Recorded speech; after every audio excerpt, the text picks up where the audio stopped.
It's your boy Zappa, Professional Sage, and welcome back to Super Robot Wars Compact 3! I'm once again joined by the OperatorOG. What's up, everybody? And we are moving on to Stage 4, where Isekai begins.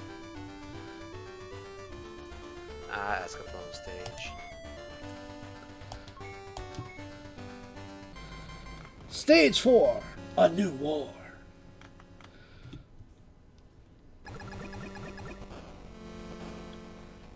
Here in Tokyo, shit starts getting whacked. Mysterious enemies appearing, and we get wreaking havoc up in the city.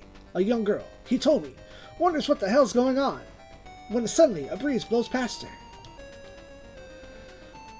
Elsewhere, in a distant land, Marcus asks Lord Vaughn if he's completed his preparation for the hunt. He's confident that Lord Vaughn will definitely slay the dragon in this sacred ritual. Vaughn says that's enough. He won't dare show his back to the enemy. Tommy wonders what the hell she just saw. Was she having a dream in the middle of the day? The Argama arrives! Hooray!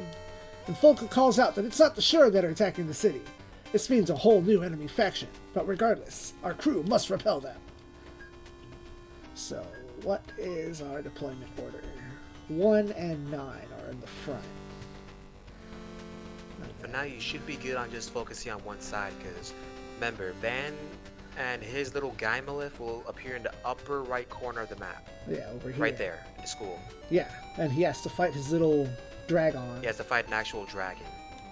Alright. And then I know where the other reinforcements show up as well. So, with that in mind... Alright, I know where people are going, more or less. So, position 1 will be Combattler. Position 2 can be Great.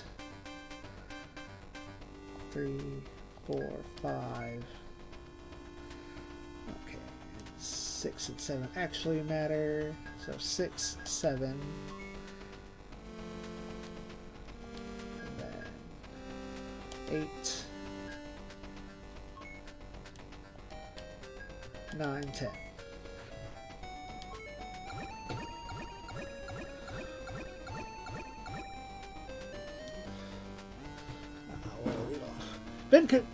Benkei's not on this route. What the hell?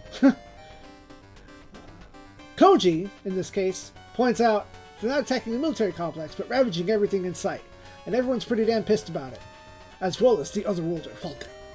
But now that Hitomi sees that the Federation, our squad, has arrived, she'd better get off somewhere safe. So, Folka immediately going this way. He can basically handle those enemies all on his own. However, so my suggestion is to send him, the Methys, and the Double Zeta. Yep. That way, while the rest of your crew handles the rest of those over there. And you just converge by the time reinforcements happen. Because he'll get that started. Ow. Volker can come over here and complete the punching.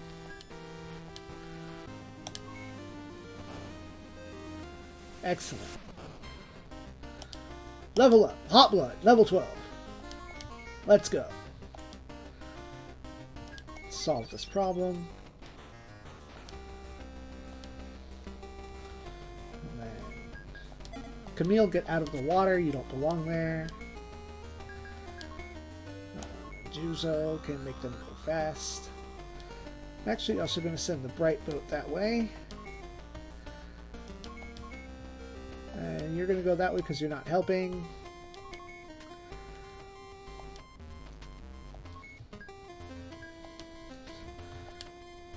Bulk Fighter! Sword cut!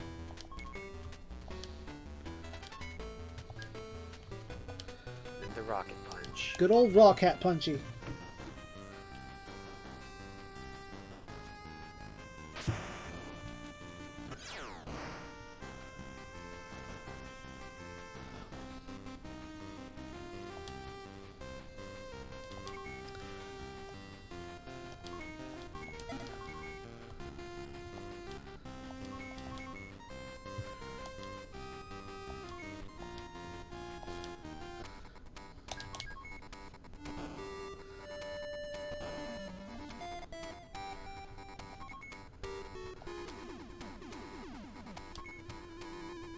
That's everything, right? Yep.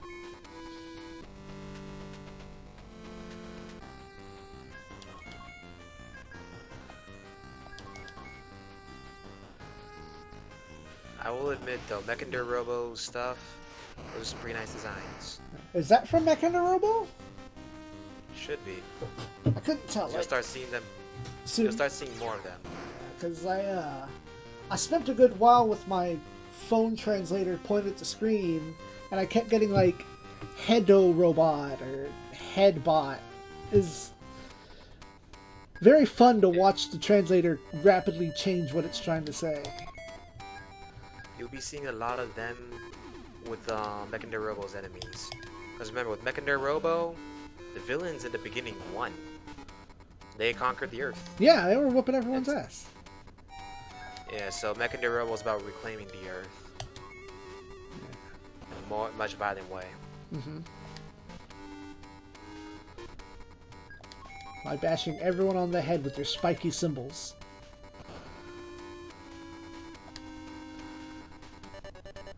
And these are small disc fish.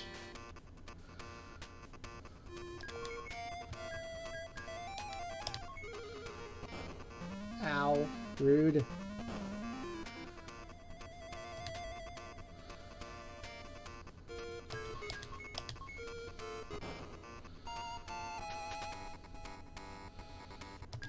Yeah, go after Camille.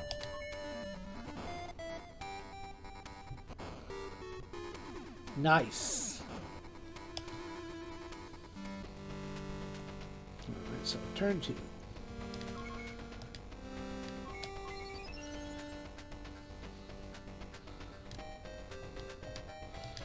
Doesn't Fall have...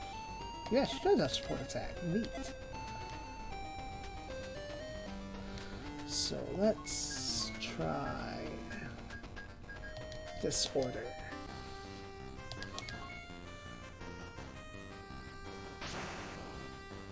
Skrandakata! Damn.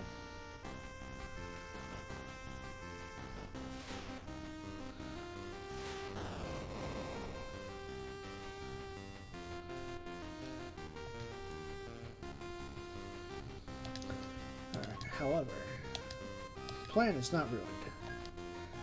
Nah, you got that beam rifle. Yeah. Get out of the water! Yeah, there's not much anything from Gundam except for like the Gundam wing units are good in water, ironically. Death Scythe and I think Sandrock are good in water. Yeah, because they don't rely too much on. They rely on stuff. It's a reference to the series. Remember, even when Death Scythe first appeared, even the grunt that Duo went up against, like, how is he using a beam weapon underwater? Yeah.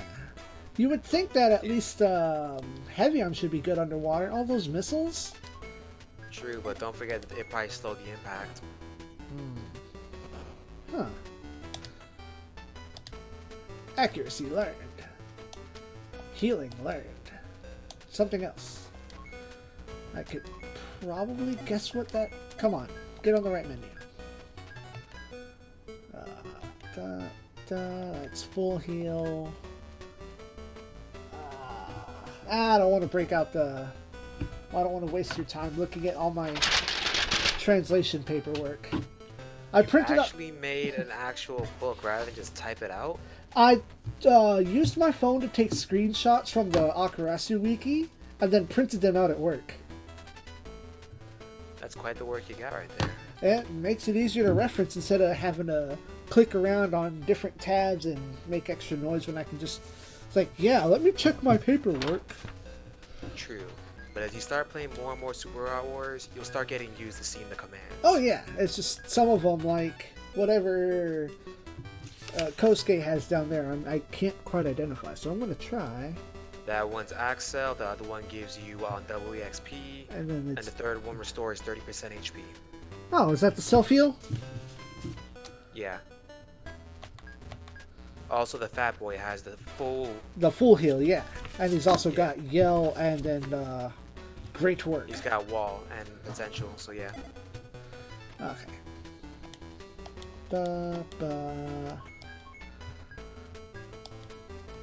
OperatorOG. Excellent. Get on the flow.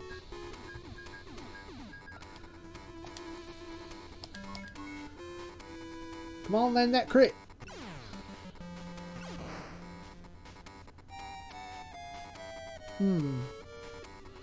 He must have used the bigger gun in that other attack that got the instant kill.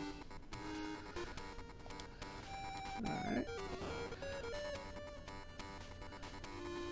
Yeah, you could use a little touch up.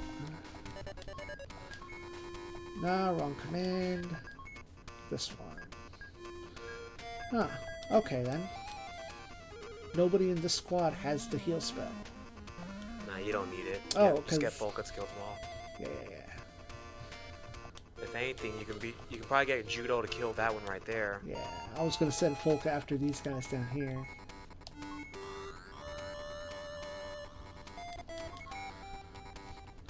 Because they should all go after him, even if he takes one hit. I do miss when small enemies were a thing. I think the last time small enemies were a thing like this was when, yeah, in the Z series with Votoms as grunts having helicopters. Yeah.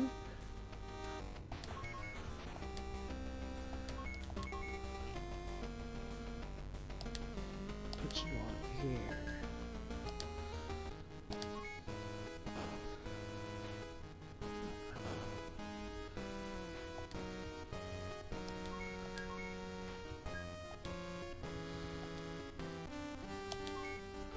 Nice. Except no. Nah, that's good. That way your methods can get some kills. Oh yeah.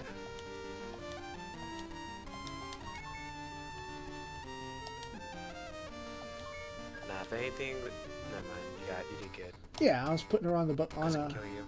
on a building. Not gonna work. She's on the air. You know, some games it works and some games it doesn't. Yeah, I know, but not in this one. Okay, good to know. Reinforcements! There they are. Yep. The remnants of the Titans. So this is enemy turn 2? Yeah.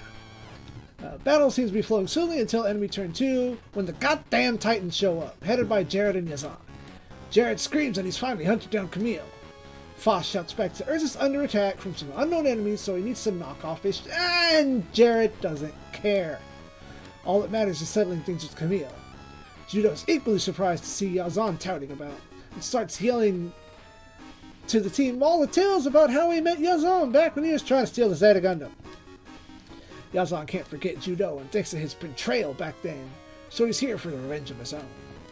Volca laments there are people in this world who think that way. How dumb and pitiful they are for be fighting for the sake of petty revenge and hatred. But Jared quotes Dracula, "Enough talk! How about you?" One of the more interesting things about Jared, not only about Jared himself, he's actually a new type. Just one of the worst new types ever. Like, if we were to give him a letter, would you call him a category F? Nah, even then. Gundam X New jokes. C terms, yeah. Never forget what category F was in After Gundam X. Oh yeah, that's unlimited psychic talking distance. Oh yeah, the perfect thing for reconnaissance. Because they couldn't activate the satellite system, they were given that. Yeah, it's like, you're not good enough, get out of here. Counter! Meanwhile, with Yazan, we don't know if he's dead yet in the UC or not. Right, he just kind of scampers off all the time. Yep, after the Johnny Ridden sequel series is the last time we've seen him, where he just disappears into the public. Bah! Volca Just getting remember auto that kills. Yazan, nobody knows. Yeah. He could have died. He could have lived. He could harass us in Hathaway's Flash. He wouldn't be that old. I mean, I don't think he will, but the joke still stands.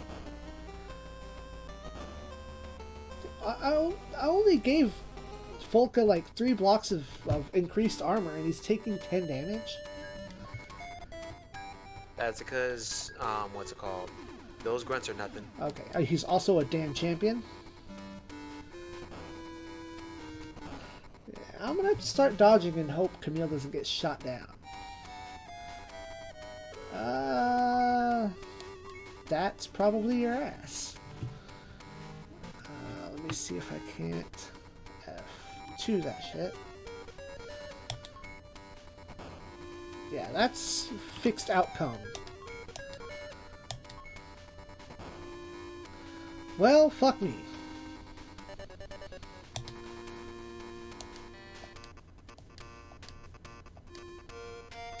What? Wow. What just happened? Let's not question it. Was that not enough damage to kill? Was that the thing? Yeah, let's not question it. You did No, something not many do. I am blessed. I am happy about this. Evade, man. Yeah. You lived. Oh, There he is, Van Fanen. Yep. So that's definitely ally turn 3, so that verifies that. Vaughn appears where near Hitomi took refuge. He wonders where he's appeared, because, you know, he just kind of shows up.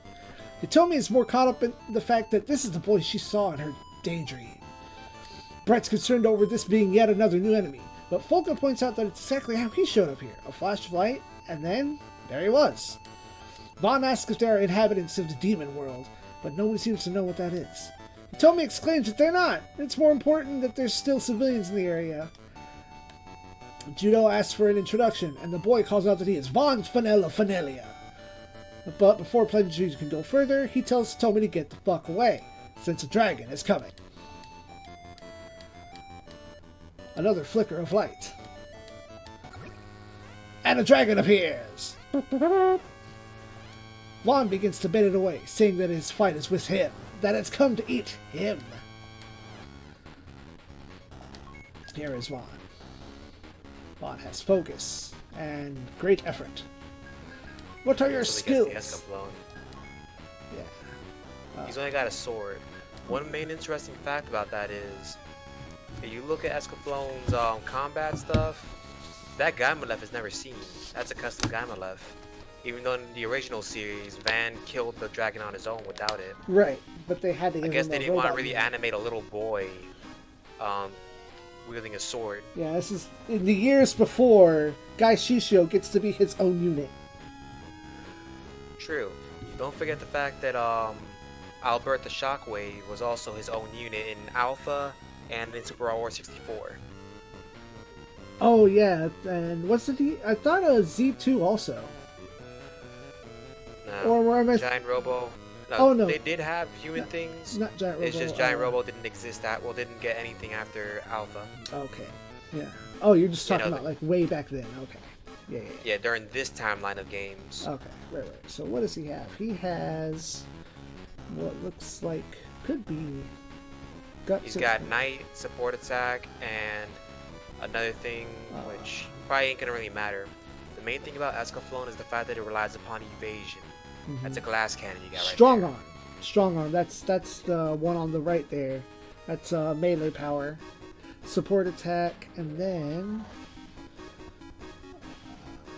that's fighting spirit. Gain 2 morale when damaged by the enemy. There we go. Unfortunately, he can't even reach the dragon on his first turn. So, also,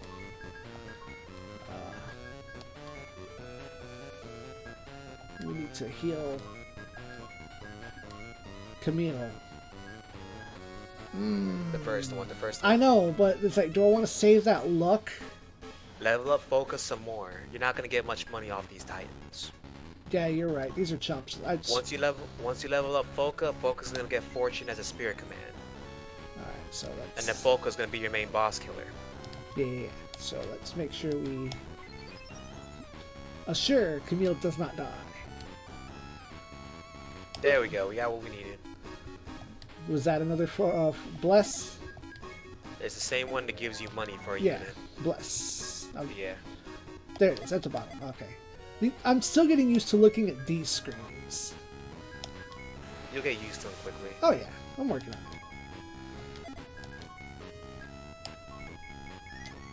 Yeah, that's one of the reasons why Combatter probably falls off literally after like the initial parts of the game, because most of your units, all of Escaflowne's enemy units, they're all S-size real robots. Mm-hmm. You're not gonna hit them basically. And then they've got that Yeah, they got the cloak. Yeah, that. The cloak. It's literally an invisibility cloak. That's cheating. Yeah, now. They did. Actually, wait. When was Harry Potter made? Early 2000s. Escaflowne is like 94, 95. Yeah, 96. So technically, Escaflowne came up with the invisibility cloak before Harry Potter. I'm sure there's other stuff that came before that. Yeah, but a cloak specifically for invisibility. Oh, okay, touche, sir. Yeah, nah. Yeah, Harry Potter started in 1997, Escaflowne 1996. And of course, you know, well, Harry Potter the book or the movies? The book. Okay, because then you know the production starts before it comes out. And all that jazz. Yeah, no, it's always a book first, then the movie, then everybody complains about the movie not being like the book, etc. It's the usual thing with these people. Yeah. Oh, the manga was better. Hold up. Let's not be dumb. If I can get enough of these guys to stand over here long enough on that next turn, that's free map. So I'm hoping I can. Wait, first focus, cast focus, and well, or thought I cast did. focus. I guess I didn't. Did you? I did. Yes, it's active. Okay, you did. Good. And now I'm gonna hit that wave rider. Doesn't work like that. Should add to your evasion. Yeah, well, it's not. Nothing's gonna hit it, so you're good.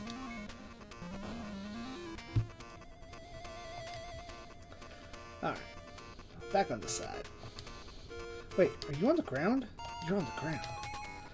Boss, be productive. Nice.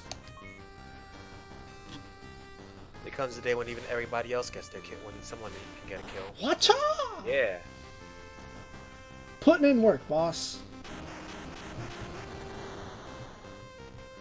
Doo-doo-doo.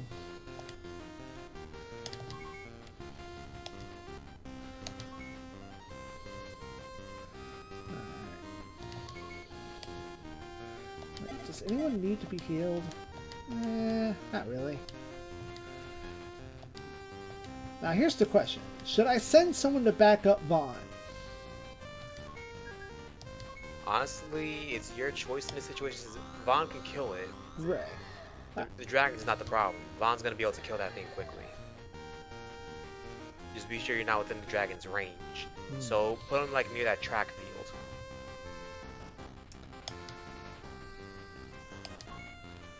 And then just let Vaughn get that kill on that thing. Yeah, and then Metis will just be there to heal if things go south. Because my practice run, like, Vaughn took like 2 bad hits and he was about to just eat it. But he's going to remember, Escaflowne is the perfect definition in this game of a glass cannon. Let's put it like this, once you get Escaflowne and you use its bird or its phoenix mode, you're going to be zooming around the entire arena. It's just, you gotta rely upon that speed. My personal roster, I always use Escaflowne mainly because of the fact that it can travel around and damage. So I increased its most of its stats, mainly its evasion, so it doesn't get hit and it can hit. There's another good thing about Escaflowne is you don't really need much EN. Just increase the energy by like 4 bars and you're good for the game. And there's not like an a full upgrade bonus in this game, is there? No. Also, the main thing is, Escaflowne only has like 3 attacks, but it's gonna be your best friend. Right.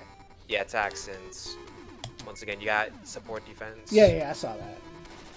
One of the downsides to thes early games as well is, as you notice, they just use regular whereas in newer games you have specific lines and stuff. Not many in many of the older games, you don't really have that with the older, lower budget games. Like all the attack quotes are generic. Yep, as you noticed. For instance, in most other games, if Jared attacks Camille, you're gonna expect a line towards Camille. Here, it's just basic grunts or some little phrase. It's like, oh, I'm gonna hit you this time. I won't miss. And then he misses. Crunch.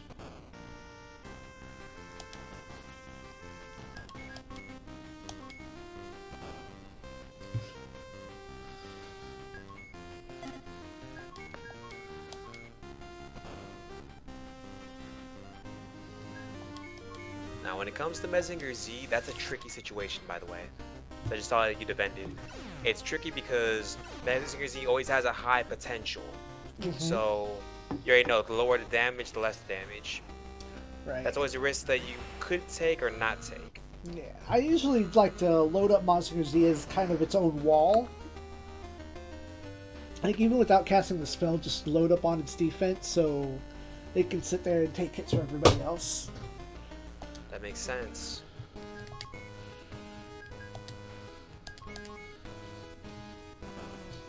And in this game, I'll have to back that up with some strong arm. You can't even hit him! Wait, what am I doing? Dodge. And forget, Escaflowne is powered by the heart of a dragon. And that is where you heal up Bond and then use focus, and you should be good to go. But yeah, the reason why he's killing the dragon is because it's the right of the king. It's one of the things that needs to become king. You want to be able to kill a dragon and take its heart. Suppose that. Because the heart powers Escaflowne. So... The Titans are interesting though, since once again, they're still remnants.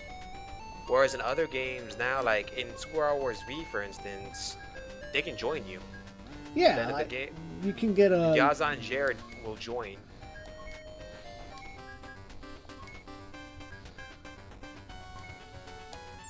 But in early games, they're redeemable.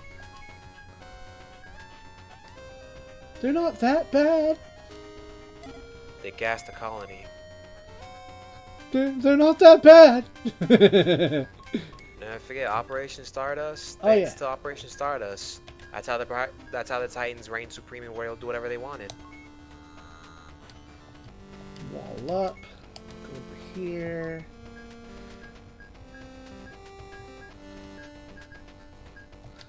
Hold on. That's not what I wanted.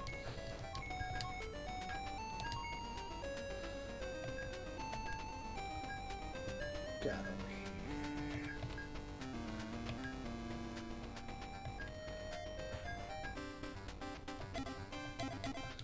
Nah, okay, fuck it. Let's go.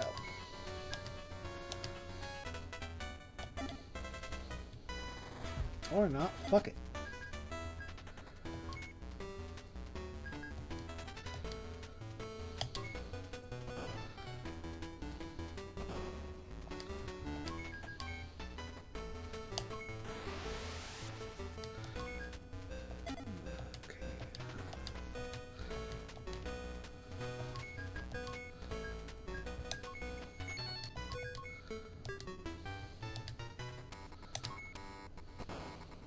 Excellent.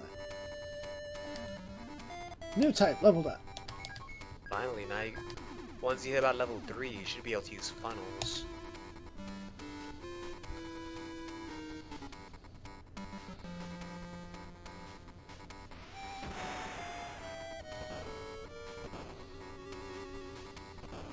Excellent. That's definitely a risky maneuver you took. Oh, I set up for it. I know, but I ain't using it on my own units. Yeah. When Jared is defeated, he cries out, "Why can't I win? What am I lacking?" And Quattro says that so long as he lets his emotions overwhelm him in battle, he will never win. And of course, I blessed him up for that one, so that was the plan.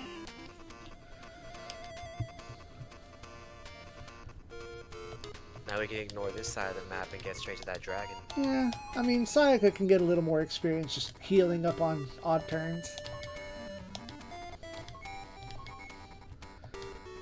Send these kids over that way, even if they're not doing much. Kill Yazan with Folka. Yeah, of course. Folka's next spear command is gonna be, it should be Fortune. Big dollar.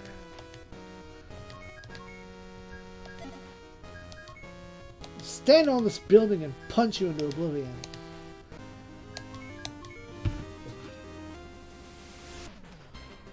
Watch out! Kenshiro would be proud.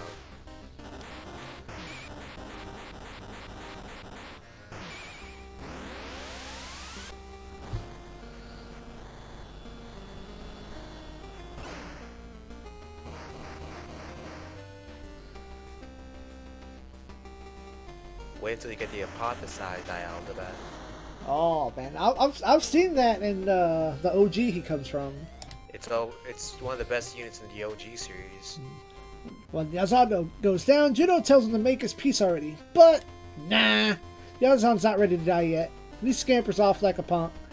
Folka ponders this over Jared's revenge and his hatred. Ugh. And now all that's left is to focus. Hurt this man.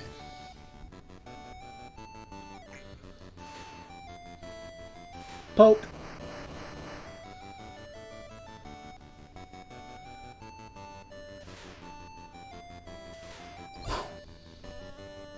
Now use whatever you can to restore him real quick. Yeah. I'm send the methods over One more here. hit. Yeah, one more hit and that's game.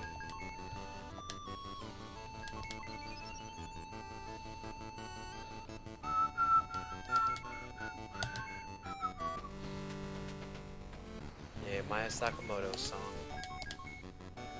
Probably going to get copyright crying off of this 8-bit version of the song. Oh no, remember whenever you upload anything Super Raw Wars related, you're always gonna get a copyright claim. Always. I get away with some of them not catching it, but a lot of them I do, especially Gundam shit. Yeah, as I say, if it's Gundam, you're gonna get caught. You're not making money off any of this. Oh, no, I'm not even big enough to get monetized anyway. It's just, I hate seeing that. It's like, yes, I know, it's not mine. Leave me alone. Shut up. Why are you telling me I can't monetize? I'm not big enough to monetize. You've got like 5 times the subscribers I do. It all depends on, remember, it's just finding your audience and what you want to upload. Oh yeah. I'm For getting instance, you like this. Super Raw Wars. Continue that and you'll find your audience, or you already have your audience. Yeah, no, I'm not really crying about it. I like to, like, no, boo-hoo, but not really, you know. Yeah, no. Well, it's almost time to finish this. One more attack after this and you Emma, should do be you good. have support attack? Yes. Yep, so put them in land. Yeah. Transform it. Get on the damn ground, child. Real quick though, use up focus. Yeah. Because the downside is that Gaimolef is... You never know what could happen with that Gaimolef. Yeah. Don't want to run that risk. Run good numbers, not bad numbers.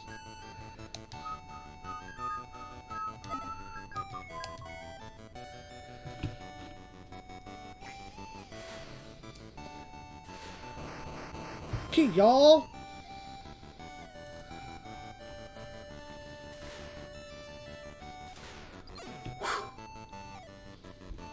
And then with that support attack, it kills it. Alright.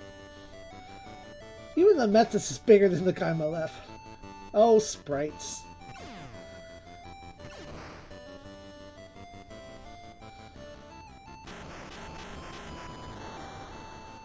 Clean. Item drop. Energy stone? That's surely not important to anything, is it? We'll get there.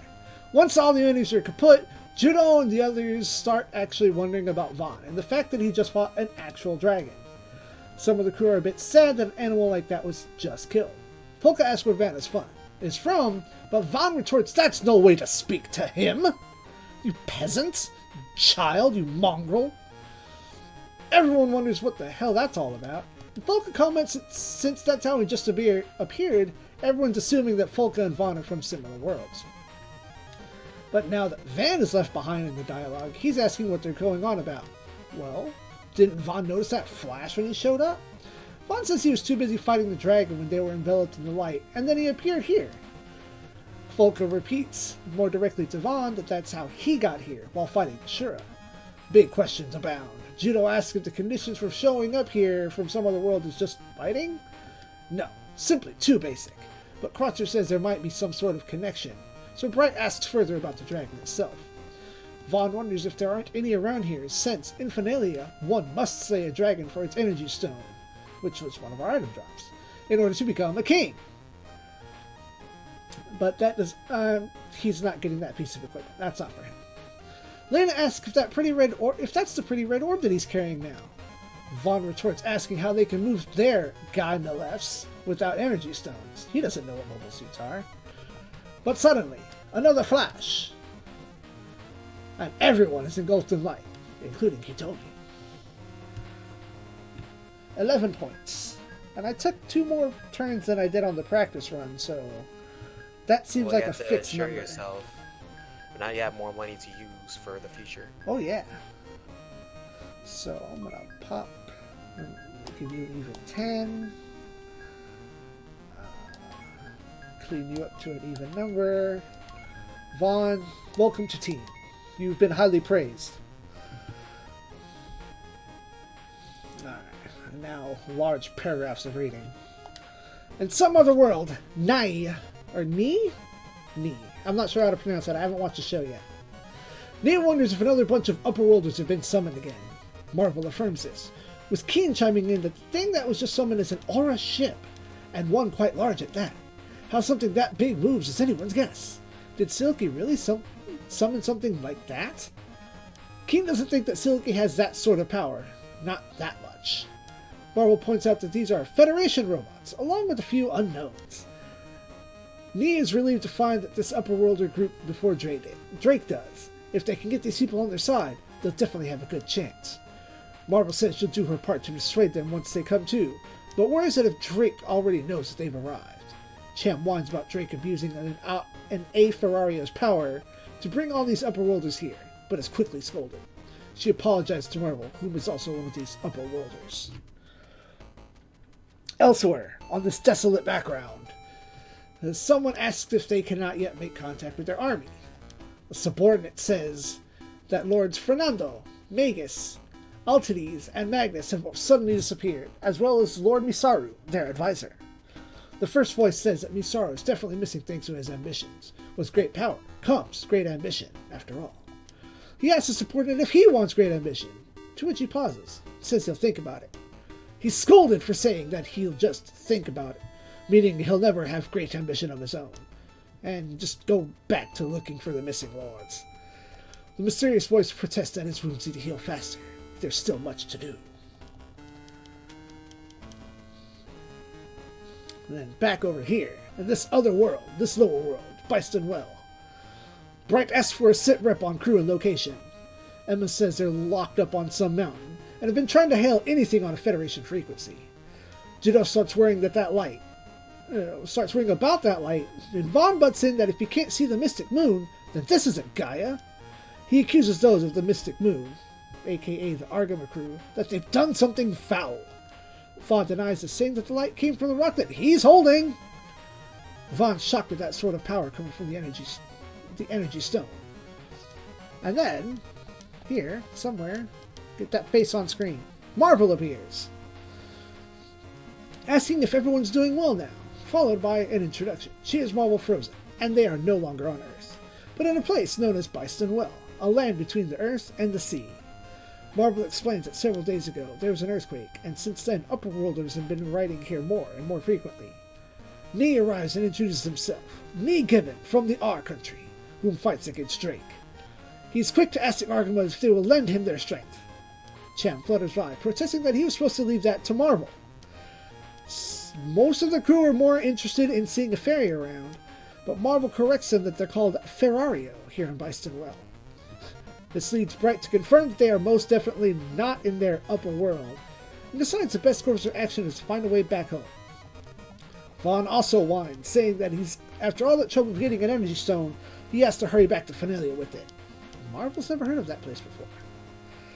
Hitomi appears, because no one knew that she got caught up in everything.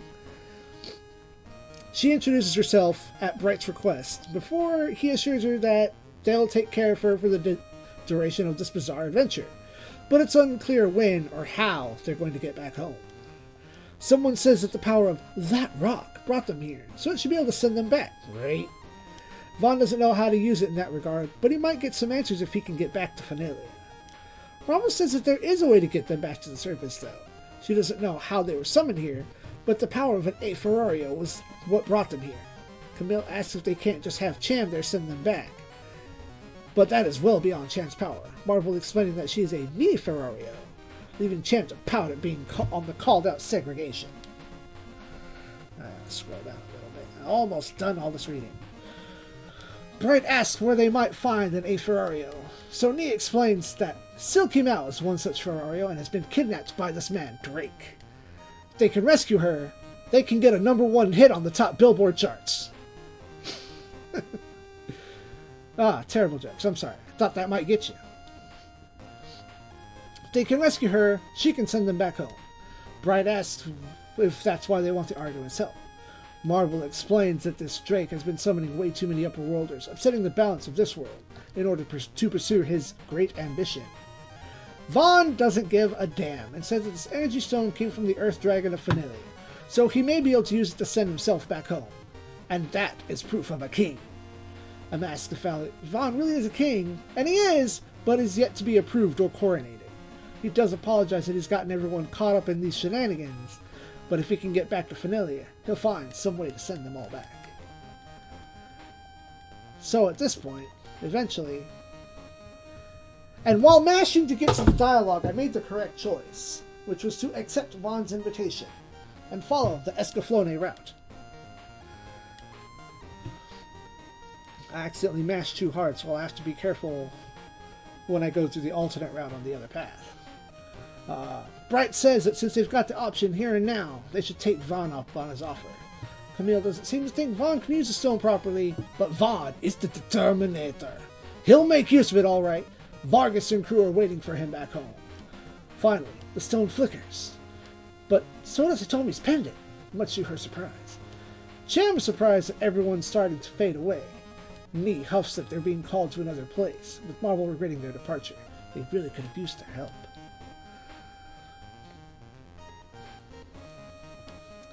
Once again, the team is in another place, and much to Vaughn's relief, they're on Gaia. The team is shocked to look up at the sky and see the Earth that they know, but Vaughn says that's the Mystic Moon. Hey, maybe we can get back on their ship and go home, right? Juno seems to think it'll work, but Hitomi has a feeling that that's impossible. Either way, Vaughn is back home on Gaia, and in Finalia as well. Judo calls Ben out, saying he's got a promise to fulfill. Ben assures he'll do his part. Hitomi still sitting there wondering why her pendant was glowing as well. Volca insists that they hurry, his time is quite of the essence, but Bright puts him in his place, telling him that he's not the only one who wants to go back, so he needs to get his emotions in order. Since they're going to be here anyway, Vaughn offers a lovely night's stay in Finalia. We did it! We are now... Yeah. So on my own time, I'll have to go back through, play the other side of this with the Great Mazinger route, and follow through on the Byston Well route for various episodes and shenanigans at later dates. OperatorOG, I thank you for joining me on this quest of much talking and many robots. Anytime. I'll probably do it again, but talk more next time. Indeed, sir. Where can people find your stuff? Promote yourself. With a Twitch channel. Okay. Which I'll send it to him, so we put it on the description. I will absolutely do that, sir. And I thank all of you for watching. And as always, SIEG ZEON. Until next time.